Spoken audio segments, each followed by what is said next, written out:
La méthode que nous allons utiliser maintenant, c'est la méthode Power Query grâce à l'outil utilisateur qui est inclus dans Excel. Pour cela, je vais d'abord commencer par sélectionner ma plage de cellules en appuyant sur la touche CTRL, Shift et flèche du bas. Ensuite, je vais appuyer sur la touche CTRL et L du pavé alphabétique. Une boîte de dialogue s'ouvre et me demande si mon tableau comporte des sans-têtes. Mon tableau ici commence à partir de la première valeur, il n'a pas d'en-tête. Je vais donc décocher la petite case et je fais OK. Ensuite, je vais faire un clic droit dans une des cases et je vais aller dans Obtenir des données à partir d'une plage ou d'un tableau. Et je fais OK. Et là, Power Query va s'ouvrir.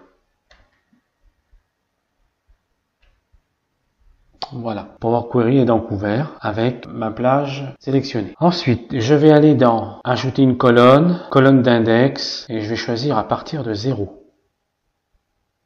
Et grâce à cette colonne d'index, je vais pouvoir créer des index pour mes colonnes de tableau, mais également des index pour les lignes de mon tableau. Donc pour cela, je suis toujours dans l'onglet Ajouter une colonne, à partir d'un nombre, standard, et je vais choisir Modulo. Là, une fenêtre s'est ouverte. Il me demande d'indiquer une valeur. Pour chaque groupe, j'ai 3 éléments. Une date, un chiffre, un prénom. Une date, un chiffre, un prénom. Donc, j'ai 3 éléments par groupe. Je vais donc mettre 3. Voilà.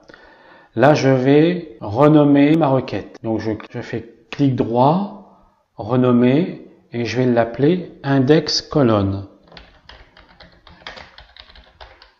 Colonne tableau. Et dans la fonction qui est ici, donc ici j'ai 0, 1, 2, 0, 1, 2, ça ne me plaît pas, je veux que ça commence par 1, 2, 3, 1, 2, 3. Donc pour ça, juste après le 3 ici, là, juste là, un tout petit peu avant la virgule, je vais rajouter plus 1. Et là j'ai 1, 2, 3, 1, 2, 3, 1, 2, 3. Je reviens dans la colonne d'index. Alors ici par contre je vais modifier l'entête de colonne. Je vais l'appeler index colonne tableau. Voilà. Je reviens dans la colonne d'index que j'ai créée tout au début. Et cette colonne je vais la transformer. Donc je vais aller dans transformer, colonne de nombre, standard, divisé par un entier. Toujours pareil, j'ai 3 éléments par groupe. Je vais donc mettre divisé par 3. OK. Là, ça commence par 0, 1, 2. Ça ne me convient pas. Je veux que ça commence par 1, 2, 3. Donc ici, là, toujours pareil. À l'endroit, juste un tout petit peu avant la virgule, juste après le 3 et la fermeture de parenthèse et avant la virgule, je vais rajouter plus 1. Voilà. Donc là, j'ai mes index de ligne. Donc ça, je vais le renommer aussi. Renommer. Et je vais renommer index ligne.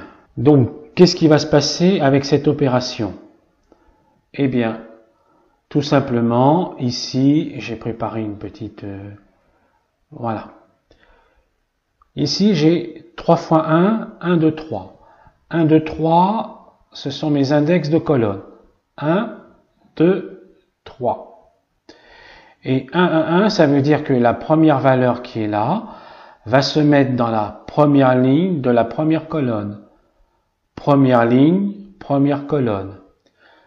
Le chiffre 20 va se mettre dans la première ligne de la deuxième colonne.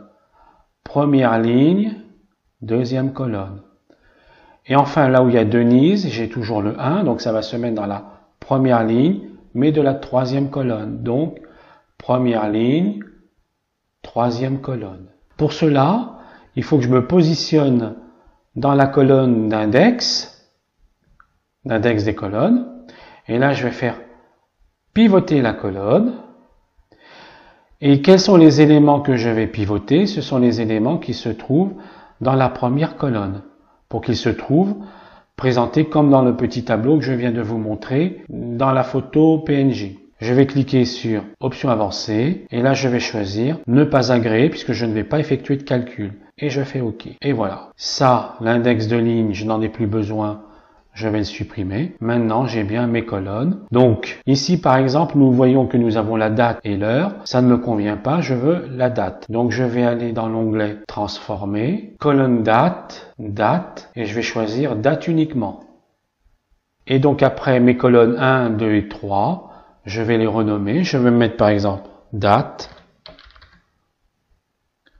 Là, je vais mettre valeur.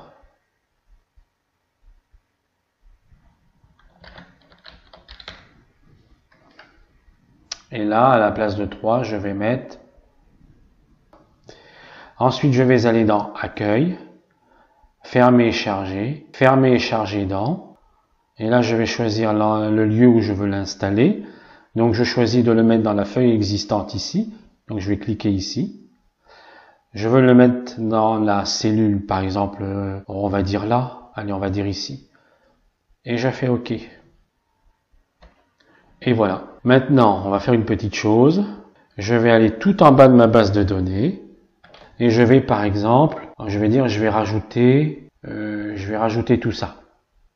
Après Armand, là, je vais ajouter ça à nouveau. Donc, je fais CTRL-C. Je vais le mettre ici. Et je vais faire CTRL-V. Voilà. Ensuite, je vais revenir dans le tableau qui a été inséré par la requête. Ici, là. Je vais faire clic droit. Actualiser, et il m'a rajouté les éléments supplémentaires que je venais de rajouter précédemment. Je reviens à la fin de ma base de données et je vais maintenant enlever... Allez, je vais enlever tout ça. Voilà. Et donc, je reviens ici dans mon tableau. Je vais faire clic droit, actualiser, et il m'a enlevé toutes les valeurs que j'ai demandé d'enlever. Donc, quand on rajoute des valeurs, on actualise. Quand on en enlève, on peut actualiser. Tout simplement parce que la requête a été écrite. Voilà.